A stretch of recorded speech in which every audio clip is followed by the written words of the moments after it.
se nace homosexual, se nace lesbiana o uno se hace. Hasta donde yo sé, nadie nace homosexual. Hay personas que nacen afeminadas, pero no necesariamente eso quiere decir que son homosexuales. O mujeres que nacen muy masculinas, no necesariamente quiere decir que son lesbianas. Lo que pasa es que, por ejemplo, una persona que es afeminada, que tiene una carencia de hormonas, si es un hombre de hormonas masculinas, que tiene más hormonas femeninas, tiene ese afeminado, pero no necesariamente es obligado al mismo sexo. Tiene una tendencia a inclinarse al mismo sexo, pero eso no obliga. Es como hay personas que tienen tendencias a la cleptomanía, que tienen tendencia a robar, o tendencias a la violencia. Todos tenemos tendencias, pero uno no puede dejarse llevar de sus tendencias, o sea, no se justifica. Así de que nadie nace homosexual. Hay casos en los que se conocían antes como hermafroditas, cuando una persona nacía con ambos genitales, y son casos clínicos ya de deformaciones genéticas, que son casos muy complicados que tienen que tratarse desde la psiquiatría, ¿no? Pero en general, todo ese homosexualismo que vemos hoy no es de nacimiento. La gran mayoría es una cultura, mucho de eso es prostitución, lo otro es un movimiento que produce muchos beneficios y oportunidades, porque son como un club y se cubren entre ellos, como se convierten en una tribu, y eso es lo que se hace como el feminismo. También se afilian como un movimiento, a un grupo, y entre más hay, más se reúnen y más son. Y ese es el tipo de cultura en la que estamos, ¿no? Así como se forman las pandillas y todo. Pero nadie nace homosexual. Pero si mentalmente se siente diferente al sexo que tiene. Es un problema mental ya. ¿Y cómo se soluciona eso? Pues yo me imagino que lo único que puede haber es tratamiento para ayudarle a esa persona, porque no sé, lo que estas ideologías tratan de implantar es de que si una persona, siendo hombre, se siente mujer, se le debe apoyar ese sentimiento y llevarlo a que sea mujer. O sea, eso es una depravación total que no tiene nada que ver con la realidad. Una persona que se crea mujer siendo hombre, pues necesitas ayuda. Hay unos que se crean, ahora hay transespecies. Sí. Hay personas que decidieron que se sienten que son un gato. Entonces, ¿usted se puede imaginar apoyar eso? De que una persona entonces es gato. No hay, en realidad, si lo piensan bien, no hay diferencia con el que se siente mujer siendo hombre. Es lo mismo, que entonces también se puede sentir gato. Es un problema mental. Y una persona así lo que necesita es ayuda. Esta es una civilización confundida, porque es consecuencia del pecado, de tantos años de decadencia. Y estamos recibiendo fenómenos ahora que son consecuencias. Es lo que pasó con todos los imperios en el pasado. El imperio romano al final se destruyó por su depravación, porque se volvieron unos depravados que ya se la pasaban en orgías todos los días, y se fue cayendo su imperio y se destruyó. Y este está igual. Este imperio de hoy se está desboronando porque se depravó. Entonces ya la humanidad está tan degenerada que apoya cosas tan absurdas como una persona que siente que es un gato, que ya se viste como gato, camina como gato, ya ni habla sino que aúlla o maulla, como se llama. Sí, o sea, estas cosas de locos ya. Padre, continuando con lo mismo que ella plantea, perdón, hermano, aquí el darle pie a esa tendencia sería el pecado. Tiene la tendencia, o sea, darle pie, me entiendo que la persona tiene cierta tendencia, y y dice, ya, yo siento esta tendencia y va en la búsqueda de y se transforma, ¿ya? ¿Ahí sería el pecado? Apoyar eso sí. Sí, porque está apoyando uno algo que no es natural y que va contra las leyes de Dios. Obviamente, ¿no? Sí. Otra consulta, hermano Marino, cuando usted decía que usted no se tomaría de la mano con protestantes, no le diría amén a las oraciones. La consulta mía es que me acordé de un texto, puede que yo me haya desorientado un poco, que está tomado de Marcos 9, cuando dice: Maestro, hemos visto a unos que echaban los demonios en tu nombre y no anda con nosotros, y se lo hemos prohibido. Jesús dijo: no se lo prohibáis, porque nadie que haga un milagro en mi nombre puede después hablar mal de mí. Y el que no está en contra de nosotros está a nuestro favor. Sí, pero en eso no está, nunca los consideró como si fueran de ellos. Nunca les dijo más que eso. Y obviamente que eso es respetarlos, porque ellos están profesando a Jesucristo y testifican que son de Cristo, y eso no los hace malos, pero tampoco los hace nuestros, ¿no? Y en eso está muy claro que no los hizo nuestros. Entonces los dejó donde estaban, y los dejó quietos y respetados, o sea, no se metan con ellos, no les prohíban nada, no les digan nada. Pero ahí terminó todo el coloquio, ahí no pasa nada más que eso, ¿no? Yo pienso que hay que tener mucha coherencia con las relaciones nuestras, con las sectas, con los protestantes, y la coherencia es que los debemos respetar, los debemos amar como hijos de Dios, pero no debemos tener con ellos una unión de culto. Porque eso es una confusión. ¿Cómo va a tener una unión de culto con alguien que cree que la Virgen María no es virgen, que tuvo más hijos, que tuvo más hermanos, o sea, que tiene una interpretación de las escrituras pero completamente al revés, ¿no? No creen en ningún dogma de nuestra iglesia, ninguno. Entonces, ¿qué tipo de diálogo puede tenerlo con ellos? Y por aquí le van a contradecir y por allá, ¿no? Sí. Marino, otra pregunta relacionada a esto. Aquí en la región Biobío y en la Araucanía hay una recuperación de la cultura indígena y de la espiritualidad o religión mapuche, y hay algunos sacerdotes, sobre todo jesuitas, que ellos han hecho un sincretismo de la religión católica, más una mezcla con las tradiciones, las prácticas de mapuches. ¿Hasta qué punto eso puede ser visto como algo sano, digamos, que no se transforme en un sincretismo? No sé si me explico. Pues yo pienso que eso es sincretismo. Eso no puede ser nunca sano. Los jesuitas son personas muy confusas, muy confundidas. Andan mal hace mucho tiempo y ellos no quieren entrar en conciencia, creen que están bien. Son gente de mucha preparación intelectual y se volvieron muy soberbios, ¿no? Entonces ellos son los que experimentan con esas cosas. Lo mismo hizo Anthony de Melo en la India, con todo lo de él y lo que hizo con el hinduismo y el cristianismo. O sea que eso es sincretismo, como usted bien lo dice, y esto no se debe hacer. Si eso fuera verdad, entonces la conversión de los aztecas hubiese sido compartiendo sus ritos con el catolicismo. Y también la de los incas y la de todos las etnias que habían en toda América, ¿no? Cuando la conquista. Pero no hubo eso.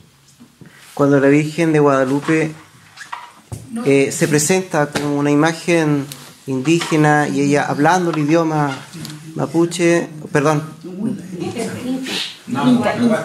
sí, dice, perdón, yo estoy más sincretizado.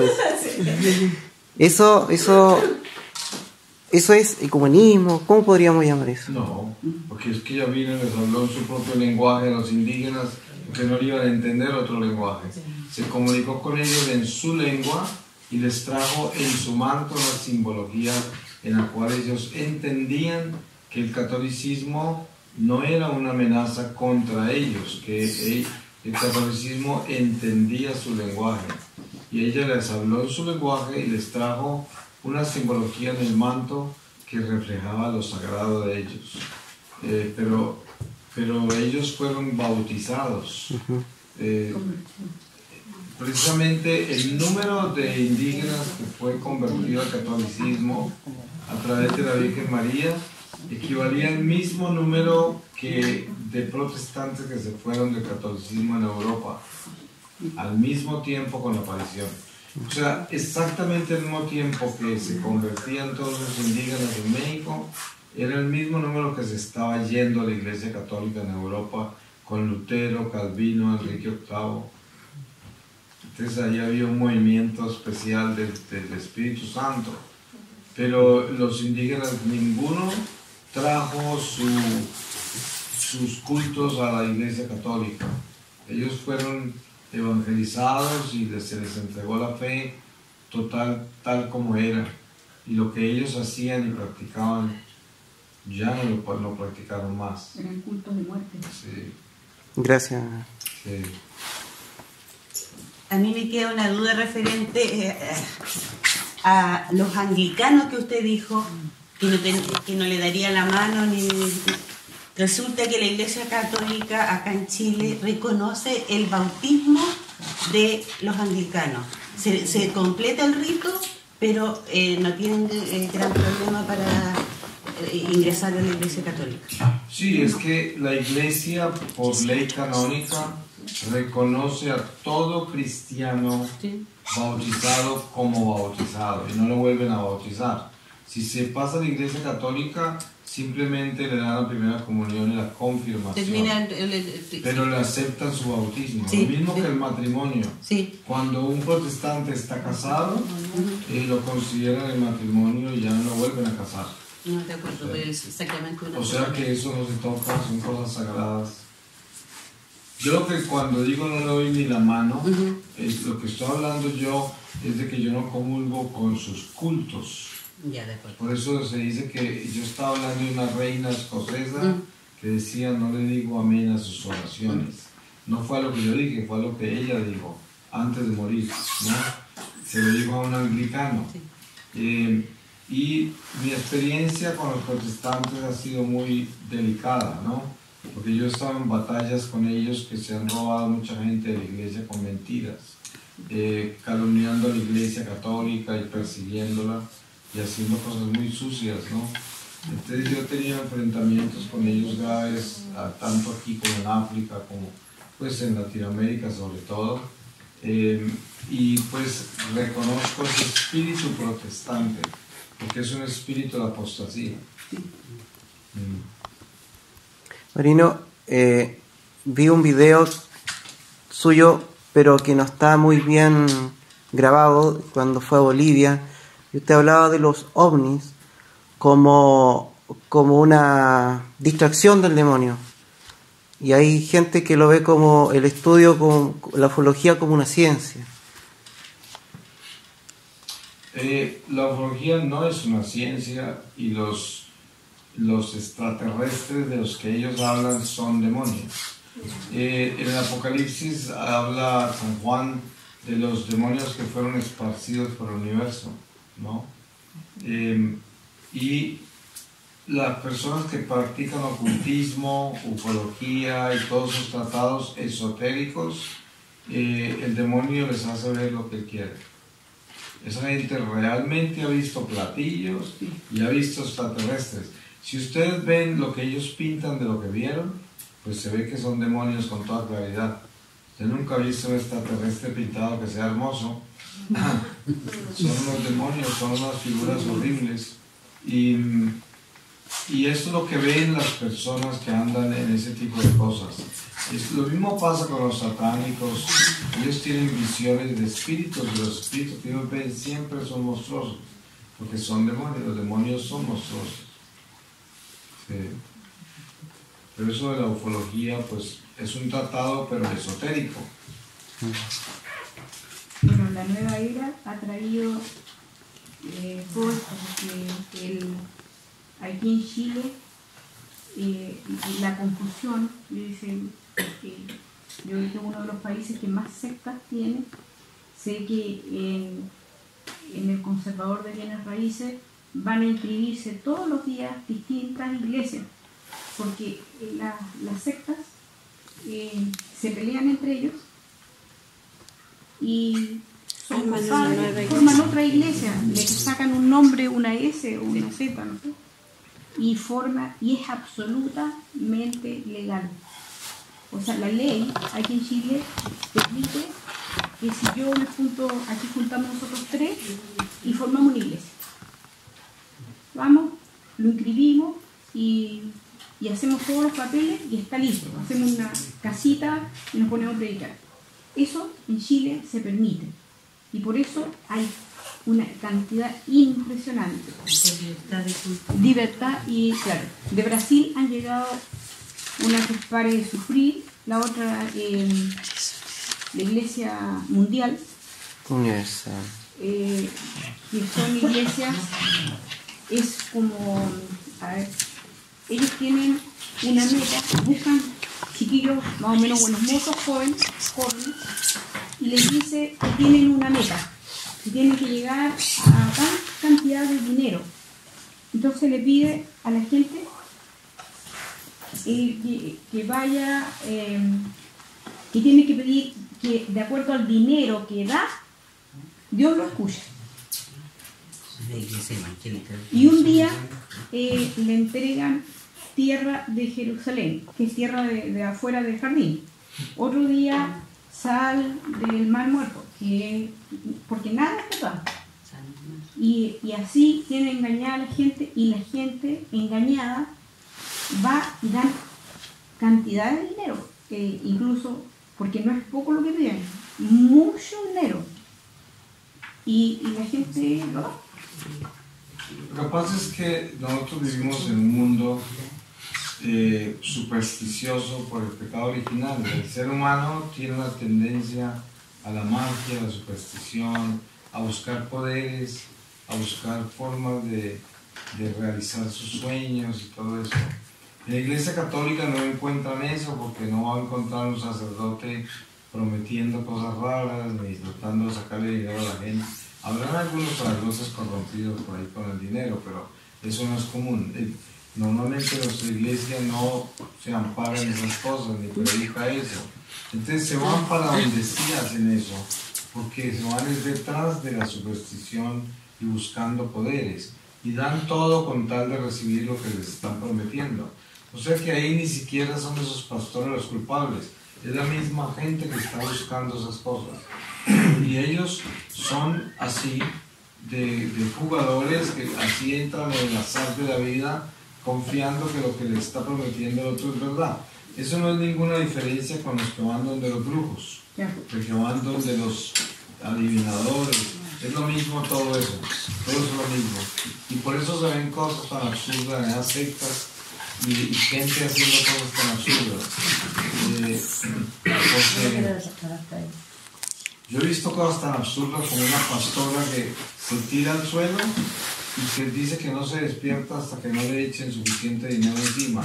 Vienen todos a echar dinero y nada que se levanta, y hasta que no llenen de dinero todo ese lugar no se levanta, y todos son llorando y todos preocupados que no se levanta. O sea, esas ya son cosas demoníacas, que gente hechizada, seducida por su propia avaricia, por sus propias obsesiones. Hay mucho loco en este mundo. Marino, ¿me permitirías leer un par de frases de este libro? Sí, claro. Dice en una parte del prólogo: es muy importante mantener presente nuestra identidad católica y nuestra verdadera misión. Debemos entender que no solamente tenemos una responsabilidad, sino también un gran tesoro para compartir con el resto de la humanidad. Nuestros templos no se pueden convertir en piezas de museo o en locales de lujuria.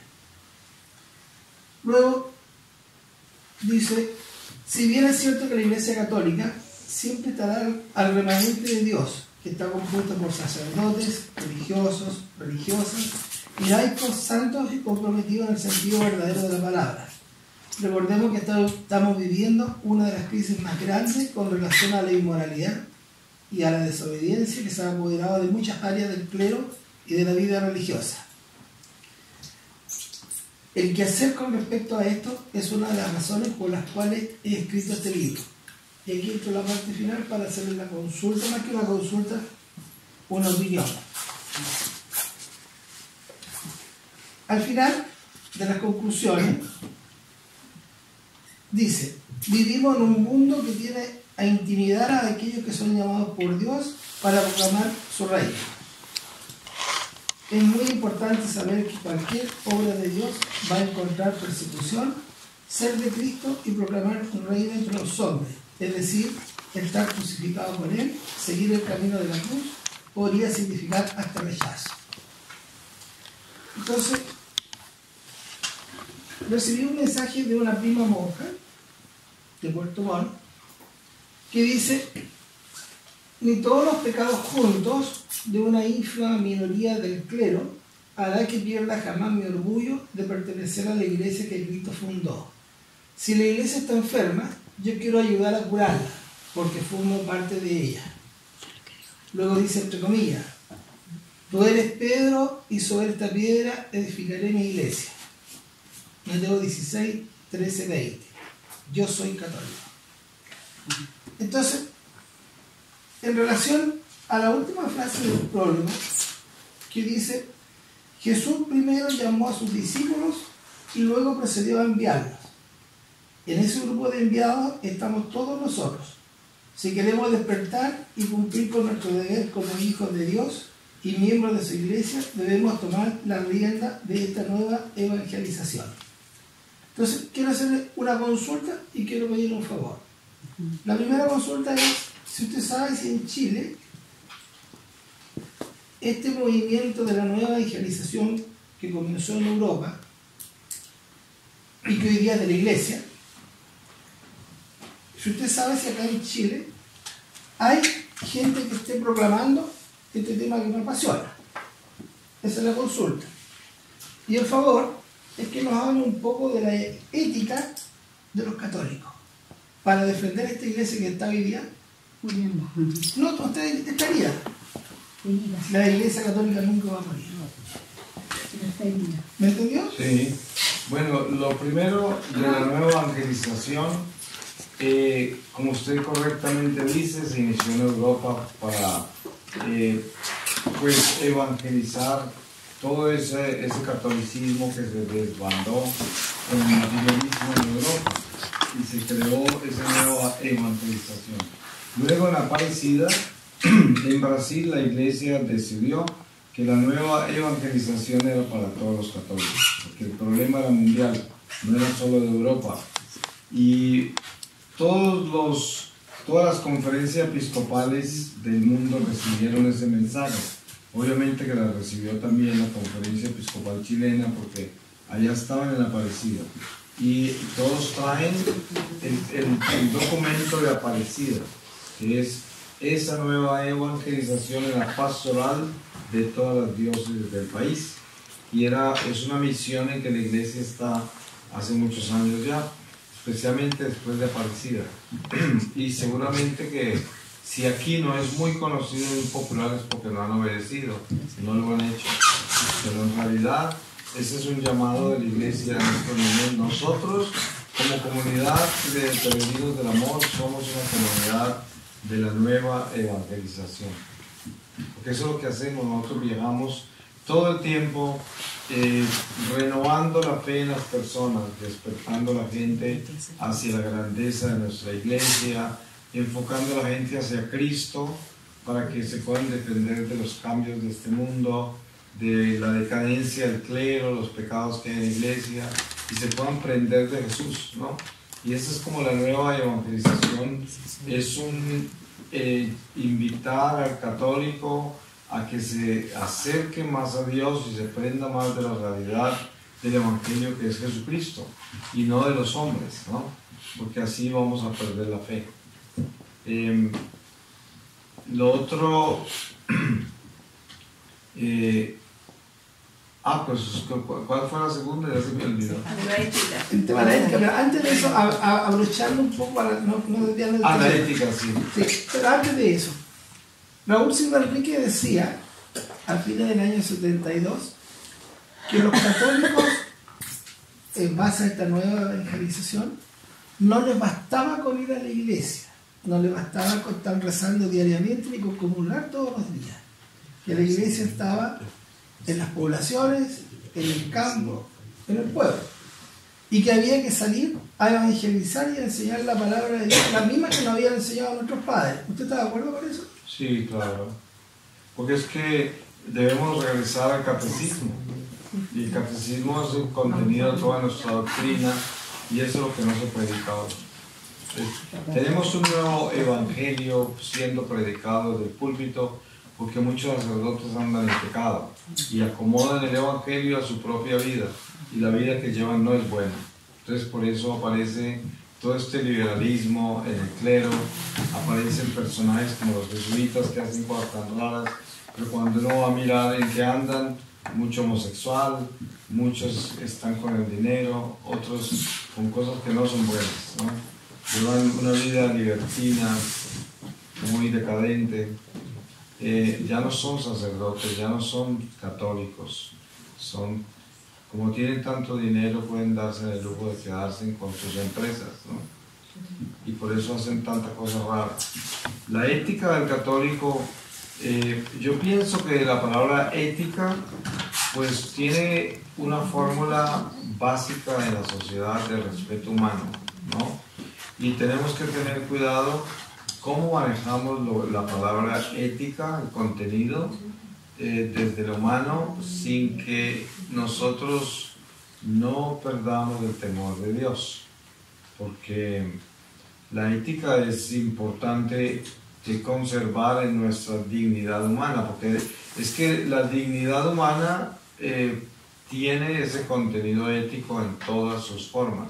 Uno se expresa con esa ética porque debe tener el respeto a los derechos del otro, uno tiene que representar su dignidad a la altura que debe presentarla en todo lo que hace, y uno también debe ser una persona prudente, debe ser una persona compasiva, debe ser una persona con caridad y sobre todo una persona que escucha, que tiene tiempo para escuchar, porque ahí viene la parte más importante del Evangelio.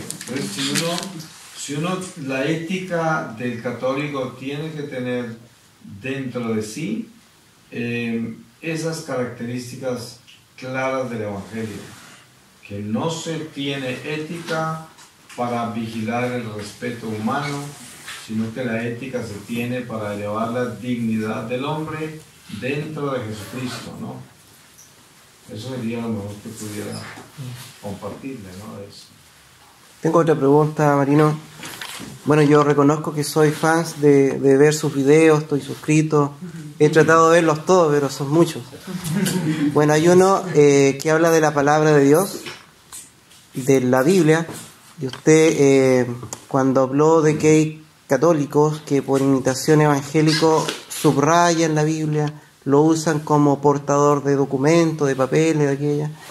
Bueno, después de eso yo renové mi Biblia, ahora tengo una Biblia sin ninguna raya, pero me da pena ver hermanos católicos que tienen una Biblia con muchas rayas, incluso hermanos que tienen Biblias de otras denominaciones que no son católicas. Sí. Están protestantizados, porque para nosotros, los protestantes alegan que nosotros no conocemos la Biblia, y yo siempre les digo, lo que pasa es que ustedes no conocen la liturgia, porque si conocieran la liturgia no dirían eso. En los 3 años los ciclos litúrgicos,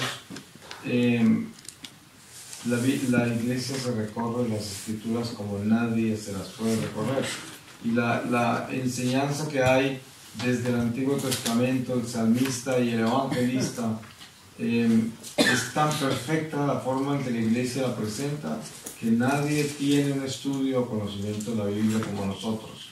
Yo me refiero al católico que está preocupado de leer la palabra diaria de la Iglesia, porque ahí es donde está el peregrinar de la liturgia a través de los años y se va recorriendo todas las escrituras. Entonces, por esa razón, para nosotros los católicos la Biblia es sagrada, no es una escuela. Todos los protestantes se conocen como escuelas bíblicas. Entonces la Biblia es un cuaderno, ¿sí? Y ellos claman de que es la palabra de Dios, pero ellos no consideran sagrado absolutamente nada más que el nombre de Jesús, ¿no? Sí, porque eso es la orientación bíblica de ellos. Pero es curioso que ellos no consideren sagrada la Biblia.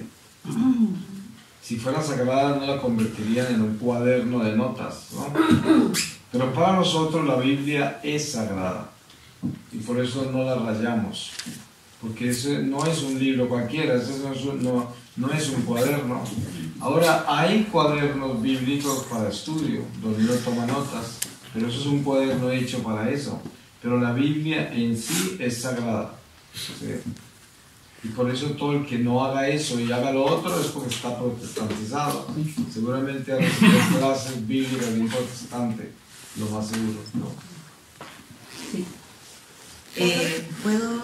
Sí. Acá en Concepción tenemos un doctor en teología que enseña lección divina con una Biblia de fuego donde se van rayando las palabras. Enseña la lectura divina de esa manera y por eso hay muchas Biblias rayadas, pero por ejemplo para ese tipo de clases nosotros compramos una Biblia especial y la Biblia que siempre está en la casa no tiene rayas, pero sí se está ocupando así. Eso no debía ser, no debía ser. No. Porque eso manda un mensaje muy, muy malo. Porque le da eso a la Biblia otro tipo de trato. Yo lo entiendo de la siguiente manera.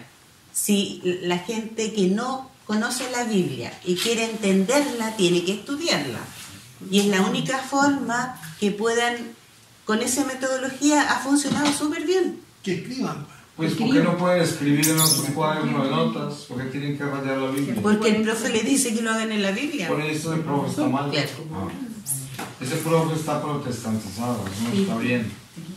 Es decir, el que no tenga un doctorado en teología no es garantía de que no esté en la sana doctrina. Es que es el mejor profe de teología de aquí de Chile. Tiene libros. Para que vean, por eso yo vivo. Está todo mal. Como seremos el resto. Y llevamos a los nuevos catequistas con ese profe. Por eso me preocupa. Sí. Hay muchas cosas preocupantes en la iglesia en ese tipo de cosas. Tenía otra pregunta en realidad, pero quiero también pedir una aclaración con respecto a eso. Dado que estamos hablando de la verdad, y la verdad está en la Biblia, la verdad de los católicos, ¿hay algún fundamento bíblico para poder decir que no se debe rayar la Biblia? No, no lo hay. Eso no es bíblico ni tampoco es ley. Eso no es ley de la iglesia que dice no rayarás la Biblia. No, eso no es eso. Es como cuando uno descubre las cosas sagradas de su iglesia, es como decir no rayar las bancas de la iglesia, ¿no? Si a alguien le gustó mucho lo que el padre dijo y no tiene cuaderno ni tiene donde apuntar, entonces apunta en la banca para que no se le olvide, ¿no? Entonces ese trato que se le da a la banca de la iglesia pues no es apropiado, no es el lugar para escribir, ¿sí? Y lo mismo sucede con los libros de la iglesia. Todos los libros de la iglesia que uno maneja para la liturgia, la lectura de las horas, todo eso, esos libros nunca son rayados, nunca son en ninguna forma utilizados así. Pero no es un pecado hacer eso. O sea, yo no estoy hablando de que eso sea un pecado, ni tampoco se está violando ninguna ley eclesiástica. No, eso es una opción personal. Es como el trato que uno le da a las cosas. Hay cosas que no se hacen porque no son apropiadas, ¿no? Y dentro de eso pues hay un orden. Dios es un Dios de orden, y yo pienso que en el orden de Dios rayar la Biblia no sería muy ordenado, ¿no? Simplemente. Pero no, y como hay esta cultura protestante que está tan mezclada con nuestra cultura católica ahora, es común que muchos católicos han encontrado Biblias llenas de notas de los protestantes, o gente que estudia con ellos. Y se volvió muy común ver Biblias así, y ya como que la Biblia se convirtió en un cuaderno de estudio. Entonces es lo más normal, y la justificación es que las estoy estudiando, y es muy efectivo hacer esas rayas porque me ayudan a memorizar, me ayudan a localizarme donde estoy en el momento de reflexión sobre la palabra, y quién sabe cuántas excusas hay, ¿no? Sí. Marino. Pero, pues yo personalmente no hago eso, personalmente no lo recomiendo. No lo recomiendo. No, porque a mí me parece que uno debe edificarse en ciertos valores, en todas esas cosas, y ser más delicado y meticuloso con todo eso, y no dejarse relajar en esa forma con las cosas que son sagradas, ¿no? Sí. Ahora le hago mi pregunta, la que tenía realmente preparada. Usted habló de la nueva era. Creo haber entendido que en esa nueva era vienen con el budismo, el sincretismo, el shintoísmo y el reiki, probablemente vienen espíritus que no son de Dios. Y mi pregunta es, ¿la homeopatía es parte de esta nueva era? Porque estamos hablando de cosas antiguas. No son cosas, es nueva, pero es antigua, como usted lo ha dicho, budismo. La homeopatía es parte de esta nueva era, y si después es así, ¿qué tipo de efecto podrían producir estos espíritus en efectos, digamos, palpables en las personas que consumen la homeopatía? Bueno, lo que pasa con la homeopatía es que originalmente esto fue algo que comenzó un alemán, alquimista, y ese alemán colocaba arcanos en las hierbas, o sea, las encantaba, y por eso el padre Amor, el exorcista, en una oportunidad se encontró con un caso muy peculiar de una alemana que iba a visitarlo a Roma, y que él estaba trabajando con ella hace mucho tiempo sobre un problema espiritual que tenía, que era una opresión, y no encontraba dónde estaba la raíz. Y un día empezó a preguntarle sobre las cosas que usaba, los medicamentos que usaba, y si usaba medicamentos de medicina alternativa, y ella le contó sobre las hierbas que tomaba. Entonces él empezó a estudiar eso y descubrió que las hierbas que ella usaba y los líquidos esos que tenía eran homeopáticas, y hizo un experimento en el cual compró las mismas exactas hierbas, pero que no eran homeopáticas, y las colocó una al lado de la otra. Hizo unas oraciones de exorcismo y colocó una cruz de San Benito entre las dos. Y en esa forma descubrió que las hierbas homeopáticas estaban encantadas, tenían arcano, o sea, tenían espíritu. Y lo que hacen es que esos espíritus están encargados de sanar una enfermedad determinada, y la sanan perfectamente, efectivamente, pero la persona le abre la puerta al espíritu entra. Entonces después la persona aparece con enfermedades espirituales.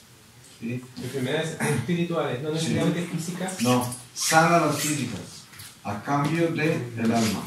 Entonces, ¿qué sucede? Que hay otro fenómeno acá. El nombre homeopatía se propagó por la tierra como algo muy efectivo. Entonces, la industria de la medicina naturista adoptó el nombre homeopático para comercializar hierbas, ¿no? Y todos esos líquidos.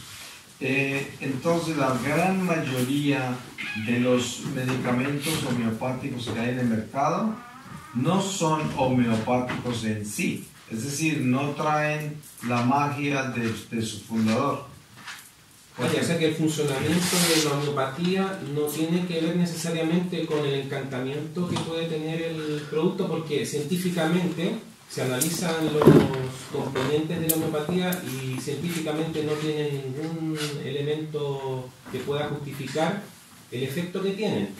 De hecho, mucha gente lo toma y de una u otra manera se sienten aliviados.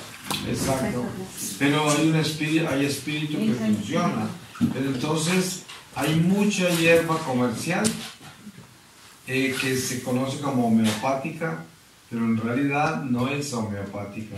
No trae el origen mágico de la homeopatía original, pero hay algunas que sí. Hay algunos médicos homeópatas que sí conocen los secretos de la homeopatía y le ponen arcano a las hierbas.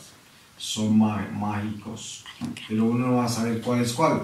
Pero la gran mayoría de la homeopatía que hay a la venta no es homeopática, o sea, no trae espíritu. O sea, son placebos. Sí, son como decirlo, de lo genérico, ¿no? De eso. O sea, no tiene el encantamiento, la magia, porque no pertenecen a esa escuela. Pero hay algunos que sí. Entonces el peligro es cuál. ¿Sí? Sí. Serían dos últimos, que el padre ya llegó y ya le toca el turno ahí. En algún momento de su exposición dijo de que ahora se predicaba más sobre la misericordia y no la justicia de Dios. ¿Me gustaría que profundizara un poquito? Bueno, hoy, como ustedes han podido ver aquí en Chile, tristemente, hay un clero muy mal. Ese clero que está mal, como dice el refrán, la miseria busca compañía, ¿no? Cuando el clero está mal, está caído en el homosexualismo, en una doble vida con mujeres, hijos, enamorados del dinero, quién sabe en qué. Ellos inmediatamente se paran en su púlpito a predicar un Dios misericordioso. ¿Por qué? Porque ellos mismos se están cubriendo su propia miseria. Entonces no les conviene hablar del infierno, del pecado, de nada de eso, porque eso los aterra, ¿no? Es más, un sacerdote de esos jamás se va a meter con una persona que tiene problemas espirituales. Le tienen pánico al demonio, porque le pertenecen. Entonces ellos lo que predican es una misericordia falsa. Es un Dios misericordioso. Y justicia por ningún lado, no aparece, porque no les conviene. Y es muy popular la misericordia de Dios en la iglesia hoy, y a gran parte del pueblo de Dios, de los fieles, les encanta eso, porque también viven una doble vida, porque son mundanos y no quieren cambiar, y la iglesia simplemente es un manto que les acobija la conciencia, ¿no? Es como una terapia. Sí. El que hablaba que el comunismo sería la causa de muchos de los problemas que vivimos hoy día. Y entonces el neoliberalismo estaría... Es lo mismo, porque ese neomarxismo pues es como la mamá del comunismo, ¿no? Eso es todo lo mismo. Pero el neoliberalismo es lo mismo que el comunismo. Pues sí, porque es lo mismo realmente, porque dígame de qué se compone el neoliberalismo. Capital. ¿Ah? Capital. Eso. Yo no sé si es una corriente chilena que yo no conozco, y es un término. A nivel mundial, a nivel latinoamericano. El neoliberalismo. En América Latina, ¿cuántos son y cuántos son los que están con gobiernos neoliberales? Neoliberal se refiere a capitalismo. El capitalismo. A eso se refiere. Ya. No sé, el término no lo entendía bien. Es que para nosotros el término liberal siempre tiende a la izquierda, ¿no? El capitalismo tiende a la derecha, porque el capitalismo, para ser capitalismo, no puede ser de izquierda, ¿no? Y el liberalismo se relaciona con la izquierda, ¿sí? Porque lo liberal es lo que no tiene valores, lo que no tiene, lo que es pro aborto, es pro homosexualismo, todo. Entonces, los países de América Latina son la mayoría capitalistas, ¿cierto? No, ojalá fuera así. No es así. Ahora son la mayoría socialistas de un neomarxismo. Mires, tenemos México, Nicaragua, Venezuela, Ecuador, Bolivia, Uruguay, ahora Perú. Parte ya se está metiendo Argentina con este otro que apareció, que se cambió, ¿no? Y esto, o sea que eso es casi toda Latinoamérica, que está así, y de eso está metido ahí. Cuba, el Caribe, Colombia no. Colombia es un centro derecha en este momento, ¿no? Y también Panamá es centro derecha, Costa Rica también. Hay algunos países que no se han torcido por ese lado, ¿no? Todavía, por lo menos. Pero los masones sí tienen tomado América. Pues es que yo no creo que se le deba dar tanto poder a los masones, porque no son tan poderosos como uno cree. Lo que pasa es que la masonería siempre ha estado involucrada en la justicia, ha estado involucrada en la banca, y ha estado involucrada en los poderes políticos.